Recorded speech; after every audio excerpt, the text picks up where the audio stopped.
Ainda Estou Aqui, filme dirigido por Walter Salles e protagonizado por Fernanda Torres, é o mais novo sucesso do cinema nacional. E por conta dele, muitas pessoas vêm procurando outras obras que discorram sobre o mesmo assunto, a ditadura militar brasileira e seus impactos na sociedade. E pensando nisso, eu preparei uma listinha muito especial. 5 filmes sobre a ditadura militar que você não pode perder. E a primeira recomendação é Batismo de Sangue, lançado em 2007 com direção de Ovésio Raton. Baseado em um livro de Frei Beto, vamos acompanhar 5 frades dominicanos que se engajam na guerrilha contra a ditadura nos anos 60.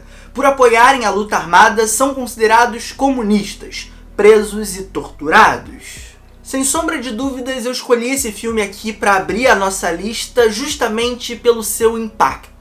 Batismo de Sangue é um filme extremamente duro e cru.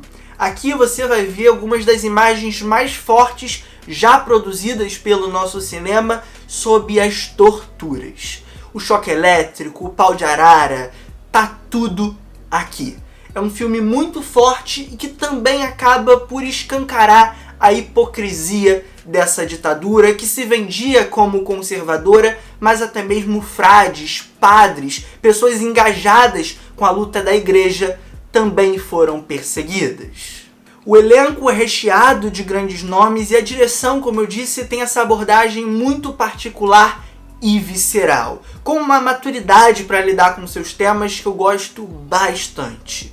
É um filme impactante, é um filme duro, mas é um filme que você precisa assistir. E minha segunda recomendação é O Que É Isso, Companheiro, lançado em 1997 com direção de Bruno Barreto. No longa vamos acompanhar o jornalista Fernando e seu amigo César, que abraçam a luta armada contra a ditadura no final da década de 60, após a publicação do AI-5. E os dois então acabam se envolvendo no sequestro do embaixador dos Estados Unidos no Brasil, Charles Burke. De toda essa lista aqui, provavelmente O Que É Isso, Companheiro é o mais popular. Afinal, o filme foi até indicado ao Oscar de melhor filme internacional. Na época ele foi muito discutido e é baseado em um livro de Fernando Gabeira, que provavelmente hoje você conhece como um comentarista da Globo News, mas tem uma história muito interessante e muito rica no combate à ditadura. E por mais que esse projeto obviamente vá tocar em temas sensíveis e espinhosos, ele é um pouco mais suave que o filme citado anteriormente. A visão de Bruno Barreto é um pouco mais limpa dessa história. Existe a brutalidade, existe a violência, mas ela é muito mais um pano de fundo para toda essa história que ele está contando do sequestro do embaixador e a influência disso na política internacional. O grande objetivo dos guerrilheiros ali era libertar presos políticos para mandá-los para o exílio, para mandá-los para fora do risco. E o filme consegue explorar muito bem essa relação, essa dinâmica que existe ali, por mais que ele dê algumas deslizadas na representação do próprio embaixador. O elenco é estelar, conta com a Fernanda Torres, o Pedro Cardoso, o Selton Mello, a Cláudia Abreu, o Luiz Fernando Guimarães, o Matheus Nastergalli e até o americano Alan Arkin. Agora, indo para a terceira recomendação, vamos falar de um documentário. Cabra Marcado para Morrer, lançado em 1984, com direção do Eduardo Coutinho, o meu cineasta favorito. Em 1964, João Pedro Teixeira, líder da Liga Camponesa de Sapé, na Paraíba, é assassinado por ordem de latifundiários. Um filme sobre sua vida começa a ser rodado em 1964, com a reconstrução ficcional da ação política que levou ao assassinato e direção do próprio Eduardo Coutinho. As filmagens, então, são interrompidas pelo golpe ainda em 64. 17 anos depois, em 1981, Eduardo Coutinho retoma o projeto e procura Elizabeth Teixeira e outros participantes do filme interrompido. Com essa breve e simples sinopse, eu não sei se ficou tão claro para vocês o quão genial é esse filme. Coutinho começou a rodar um longa de ficção em 64. Esse projeto foi interrompido pelos militares, inclusive com vários materiais do filme sendo confiscados. E aí, em 1981, com o afrouxamento da ditadura, ele retoma o projeto. Mas dessa vez, obviamente, não havia como ele fazer uma ficção. Os atores tinham envelhecido, aquela história, de certa forma, já não cabia àquele tempo. Então, ele faz um documentário contando o que aconteceu com as pessoas que atuariam em seu filme durante o período da ditadura. Cara, isso é tão sensacional, como eu já disse, é de uma genialidade sem igual. É você conseguir, através de um filme, demonstrar tantas facetas da ditadura que eu não consigo nem enumerá-las. É você pegar esse recorte de tempo que para muitas pessoas soa como datas vazias e mostrar na prática como influenciou a vida das pessoas. E pessoas comuns, pessoas que viviam no campo, no interior da Paraíba e que, teoricamente, estariam muito distantes dos militares no Rio de Janeiro, em Brasília, em qualquer outro lugar onde o poder, de certa forma, emanava. É você ver aqui como a ditadura acentuou as desigualdades econômicas, sociais. É você ver a ditadura marcando a vida das pessoas através da violência, da repressão. É você ver também como a ditadura se aliou aos grandes latifundiários, barrou a reforma agrária, impediu qualquer melhoria, evolução na vida daqueles cidadãos. Muito pelo contrário, piorou a vida deles. Cabra Marcado para Morrer é um filme extremamente marcante, não só para o cinema nacional, mas para o cinema mundial. Esse é um documentário visto como referência no mundo inteiro. E olha, eu não fiz isso com nenhum outro filme que eu recomendei, mas nesse aqui eu vou dizer onde você pode assistir e vai ser mais fácil do que você imagina. Você encontra esse filme aqui no YouTube. Joga na busca, Cabra Marcado para Morrer. E vai lá assistir e depois me agradece.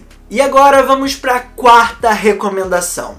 O Ano em que Meus Pais Saíram de Férias, lançado em 2006, com direção de Cal Hamburger.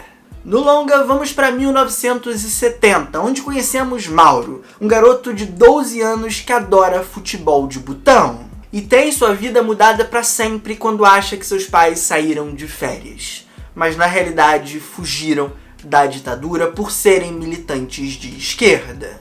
Aqui estamos diante de um filme um pouco mais leve sobre o tema. Por mais que ele lide com discussões obviamente muito pesadas, como esse abandono forçado dos pais, ele ainda assim traz essa ótica infantil de forma muito poderosa, de forma muito latente.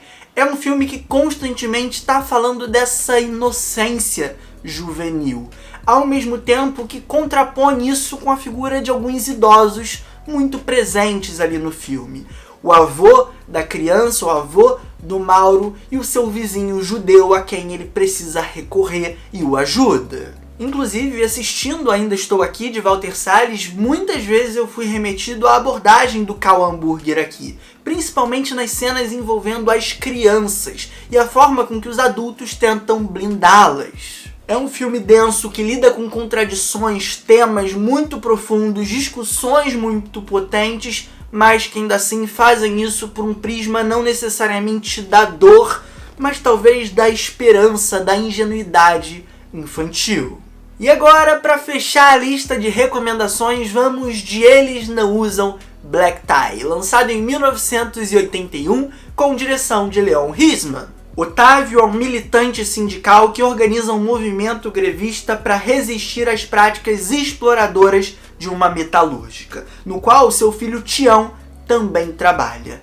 Mas com a namorada grávida, o jovem resiste à greve proposta pelo próprio pai para não perder o emprego. Quando vamos falar do cinema nacional retratando o período da ditadura, uma crítica muito constante de algumas pessoas é que é sempre por uma ótica branca de uma certa elite política e intelectual.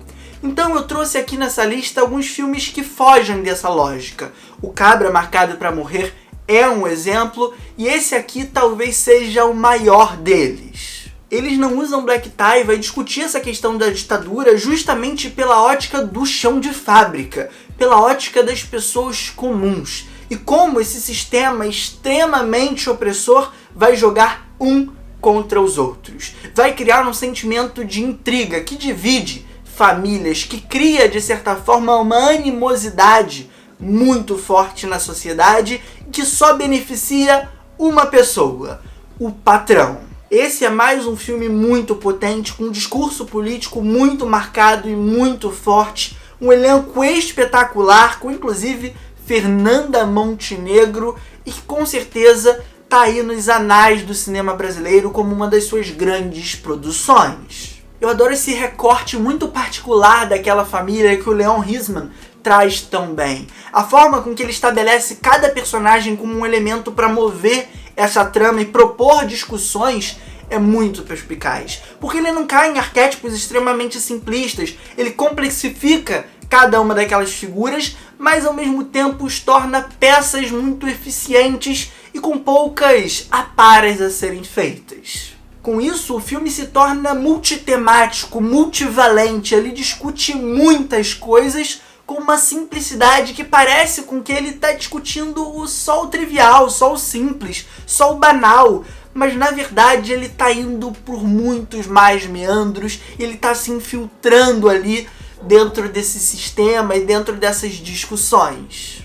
E assim nós vamos caminhando para os finalmente. Espero que vocês tenham gostado dessa lista aqui. É provável que um ou outro desses filmes você já tenha assistido, mas os que não assistiu vale a pena ir atrás. Se você já assistiu todos, vale a revisita, vale aqui a menção. Sempre tem alguém que não viu.